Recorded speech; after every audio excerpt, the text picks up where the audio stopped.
दिल्ली के जहांगीरपुरी में कल हिंसा होती है, जिसके बाद यहां का माहौल जो है तनावपूर्ण हो जाता है। हालांकि पुलिस यहां पर मौके पर मौजूद है और साथ ही साथ जो स्थिति है उसको काबू करने का पूरा प्रयास पुलिस की तरफ से किया जा रहा है।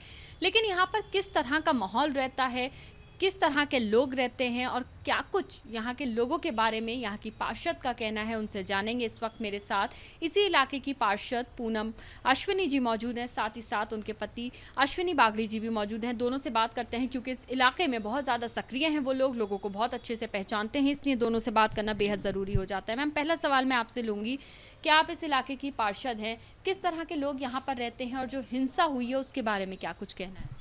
देखिए, यहाँ के लोग बहुत ही अच्छे हैं और शांतिपूर्वक है। आज तक ऐसी कोई बात नहीं हुई कि जिससे ये ऐसा माहौल हो। जहाँ तक मैं जानती हूँ कि जब हमारी रामलीला होती है तो यही मुस्लिम लोग हमारा साथ देते हैं, और जब मुहर्रम होता है तो हम हिंदू लोग भी इनके साथ खड़े होते हैं। तो ऐसा कोई था ही नहीं कुछ कि ऐसा कुछ होगा। ये तो कुछ राजनीति लोग ऐसे जिन्होंने ये ऐसे कार्य किए हैं, तो उसी वजह से मुझे लगता है ये कि ऐसा कुछ हुआ है। वरना यहाँ के लोग बहुत ही शांतिपूर्वक हैं, बहुत ही अच्छे लोग हैं। कि मैं जाती हूँ तो मुझे कोई सलाम वालेकुम नहीं बोलता, जो हिंदू होते हैं वो नमस्ते कहते हैं।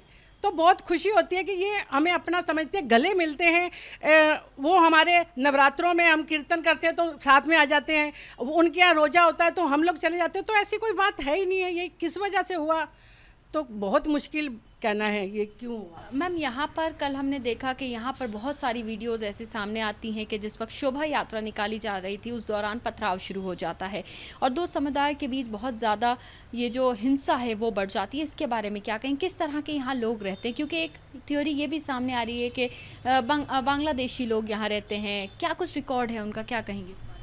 देखिए, बंगला लोग रहते हैं या कौन से लोग रहते हैं, ज़रूरी नहीं है कि ये बंगला लोगों ने ही किया होगा। ऐसे कई लोग हैं जो कट्टर हैं, तो कट्टर अपनी हर तरह की भावना निकालते हैं। तो हो सकता है किसी ने भी किया, ऐसा मैं कुछ कह नहीं सकती क्योंकि मैंने ये सब आंखों से देखा नहीं। तो मैं कैसे कह सकती हूँ इनके लोगों के बारे में कि ये बंगला लोग हैं या कौन से लोग हैं। तो ये जो भी हुआ है एक राजनीति तौर पर हुआ है। जिन्होंने भी किया है बड़ी साजिश के साथ किया है जो भी किया है। सर, मैं आपसे ये पूछना चाहूँगी कि यहाँ के लोगों का किस तरह का प्रोफाइल है, किस तरह के लोग यहाँ पे रहते हैं? क्योंकि जिसे मैंने मैम से सवाल किया, एक थ्योरी ये निकल के आ रही है यहाँ पे बहुत सारे बांग्लादेशी लोग हैं। तो कल जो है जो एएसआई को यहाँ गोली लगी है, उनका भी कहना है कि बांग्ला में नारे लगाए जा रहे थे। तो इसके बारे में क्या कहें, क्योंकि आप लोगों को ज़्यादा अच्छे से यहाँ जानते हो? देखिए, यहाँ के लोग बहुत शांतिप्रिय लोग हैं और जैसा कि अभी पूनम जी ने बताया, जब रामलीला होती थी तो यहाँ पर मुस्लिम समाज के लोग उसके वॉलंटियर होते थे। मुहर्रम निकलता था तो हम लोग यहाँ पर जो हिंदू समाज के लोग हैं वो वॉलंटियर होते थे। बहुत शांतिप्रिय लोग हैं। और आपने देखा कल छोटा सा हादसा हुआ जिसे बहुत बड़ा दिखा दिया गया। मैं कहना चाहता हूँ कि आखिर क्या कारण है कि कल हनुमान जन्म महोत्सव पर यात्रा निकलती है, 2 बार निकल जाती है, तीसरी बार ये हंगामा होता है। और इतनी बड़ी यात्रा के अंदर पुलिस की तैनाती कितनी होती है। ये हम इस एंगल से देख रहे हैं कि पुलिस पर फायरिंग हुई, लेकिन हम कहना चाहते हैं कि ये पुलिस में ये इन लोगों के पास हथियार कहाँ से आए। हम यहाँ से निगम पार्षद हैं। पिछले 1 साल से हम जहांगीरपुरी की बिगड़ती हुई कानून व्यवस्था को लेकर के चिंतित हैं। हमने गृह मंत्री से लेकर उपराज्यपाल तक पत्र लिखा है और पिछले 6 महीने से हम देख रहे हैं कुछ ज़्यादा ही हो रहा है। हमें इस बात का अंदेशा था कि हिंदू मुस्लिम चीज़ों को भड़काया जा रहा है। व्हाट्सएप पर कुछ पोस्टर डाली जा रही हैं कुछ लोगों के द्वारा, उनकी शिकायतें भी हुई, थाने के अंदर दर्ज हुई। इससे पहले 6 महीने पहले एक मर्डर भी हुआ जिसमें 2 समुदाय का झगड़ा बनाने का प्रयास किया गया। उसके लिए भी हमने उपराज्यपाल महोदय को और कमिश्नर साहब को पत्र लिखा था।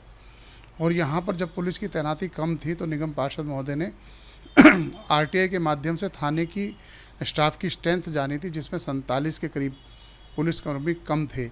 मैं कहना चाहता हूँ, एक तरफ तो यहाँ पर अपराध का हॉटस्पॉट है, दूसरा यहाँ पर मुस्लिम की आबादी भी बहुत बाहुबल है। तो ऐसे में जब और जनप्रतिनिधि होने के बाद हम पुलिस आयुक्त महोदय को पत्र लिख रहे हैं कि यहाँ पर पुलिस पिकट बननी चाहिए, यहाँ पर अतिरिक्त पुलिस बल होना चाहिए, तो क्या कारण था जहाँ पूरे देश के अंदर माहौल बिगाड़ने का प्रयास किया जा रहा है? पुलिस क्यों खामोश रही? क्यों नहीं यहाँ पर अतिरिक्त बल बनाया गया? और क्यों नहीं इस शोभा यात्रा के दौरान यहाँ पर छावनी में उस एरिया को खुला छोड़ दिया गया जहाँ पर मस्जिद थी, रमज़ान का समय था रोज़े अफ्तारी का समय था, तो पुलिस को भी इसमें संज्ञान लेना चाहिए था कि बहुत तरीके से यहाँ पर इस यात्रा को निकालते। हर समुदाय में कुछ अराजक होते हैं। जिस तरीके से दिल्ली की राजनीति को आप देख रहे हैं, जहाँ अरविंद केजरीवाल जी के सामने सारी पार्टी नतमस्तक हैं, और दिल्ली का माहौल इस हिंदू मुस्लिम करके दो समुदाय में झगड़ा करके अराजकता पर जाति धर्म की राजनीति का जो खेल चल रहा है, उसकी भेंट आज जहांगीरपुरी के ये लोग शिकार हुए हैं। वरना जहांगीरपुरी के लोग बहुत अमन प्रस्त लोग हैं, और यह मिसाल है कि कल ये हादसा होने के बाद तत्काल सभी राजनीतिक पार्टी, सभी सामाजिक संगठन और सभी सामाजिक लोगों ने इसको तुरंत संभाला और किसी प्रकार का बहुत ज़्यादा बवाल नहीं होने दिया। मैम, यहाँ पर एक सवाल ये बड़ा ज़रूरी हो जाता है। सन ने एक बहुत महत्वपूर्ण बात कही। उन्होंने कहा है कि पिछले 1 साल से हम लगातार अलर्ट कर रहे थे, क्योंकि कहीं ना कहीं ये अंदेशा था कि ऐसा ना हो दो समुदायों के बीच जो है लड़ाई झगड़ा या कुछ रंजिश जो है बढ़ जाए। इस पर क्या कहेंगी? क्या कुछ आप लोगों को लग रहा था पिछले 6 महीने? देखिए, पीछे 6 महीने में एक यहाँ पर हिंदू लड़के की डेथ हुई थी, जो आपसी झगड़े में हुई थी।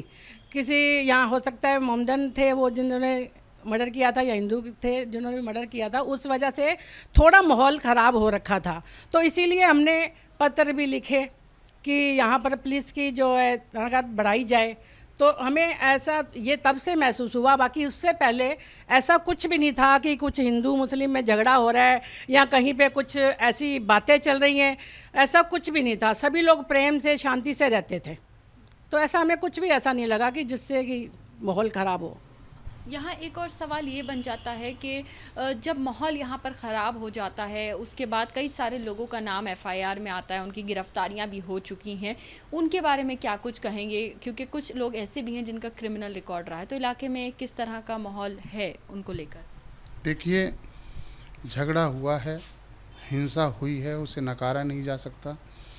और जब इस तरीके की हिंसा होती है तो उसमें असामाजिक तत्व ही होते हैं, समझदार लोग नहीं होते। तो जो अपराधीकरण के तरीके के लोग थे, उन पे पुलिस अपना काम कर रही है, और हमें पुलिस पे पूरा भरोसा है कि वो इस तरीके के असामाजिक तत्व जिन्होंने गुंडागर्दी की है, जिन्होंने हिंसा को अंजाम दिया है, तो पुलिस की नज़र से दूर नहीं हैं। हमें पूर्ण विश्वास है कि पुलिस अपना बाखूबी काम करेगी, और इसकी तह तक जाना होगा कि कौन से लोग इस तरीके की मंशा बना रहे थे। जो कल का कार्यक्रम जो हुआ है, चाहे ये झगड़ा किस तरीके से बढ़ा, किस तरीके से उकसाया गया या किया गया या प्लानिंग के साथ किया गया, इसकी तह तक जाना होगा ताकि जहांगीरपुरी में जड़ से अमन और शांति कायम कर सकें। बहुत शुक्रिया हमसे बात करने के लिए। तो आपने सुना किस तरह से पूनम जी और अश्वनी जी ने बताया कि जहांगीरपुरी इलाके में अमन और चैन हमेशा बना रहता था, लेकिन अब जिस तरह से कल की घटना हुई है, कल एक बड़ी हिंसा यहाँ पर हुई है, उसके बाद ये पूरा एक जांच का विषय है और पुलिस को इसमें जल्द से जल्द सक्रिय होकर पूरी जांच करनी होगी कि कल ये दंगा जो है वो किस तरह से भड़का और क्या कुछ तथ्य इसके बारे में सामने आते हैं वो देखना होगा। कैमरा पर्सन मनीष के साथ मध्य ABP न्यूज़, दिल्ली। जहांगीरपुरी।